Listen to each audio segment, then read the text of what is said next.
নতুন বছরের প্রথম দিন দেশের বিভিন্ন স্কুলে প্রাথমিক ও মাধ্যমিক পর্যায়ে বই বিতরণ করা হচ্ছে। সকাল থেকে বিভিন্ন সরকারি বেসরকারি বিদ্যালয়ে শিক্ষার্থীদের হাতে নতুন বই তুলে দেন শিক্ষকরা।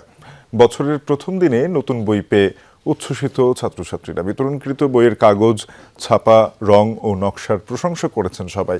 তবে প্রাথমিকের সব বই সরবরাহ হলেও দেশের বিভিন্ন স্থানেই মাদ্রাসা, কারিগরি ও মাধ্যমিক পর্যায়ে বই আংশিক পৌঁছেছে। বাকি বইগুলো সরবরাহ হলে দ্রুতই শিক্ষার্থীদের হাতে তুলে দেওয়ার আশা সংশ্লিষ্টদের।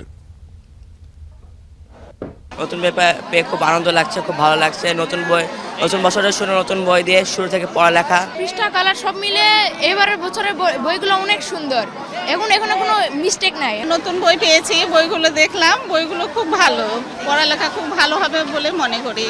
বছরের শুরু থেকে বই পাচ্ছে, শুরু থেকেই তারা পড়তে পারবে, তাদের ওরা গুণগত মানটা অনেক ভালো হবে। যে বইগুলি দেওয়া হয়েছে বইগুলি অনেক ভালো, মান ভালো, কাগজও ভালো। প্রায় সব বই আমরা পাইছি, দুই একটা বিষয়ের বাকি আছে আর কি।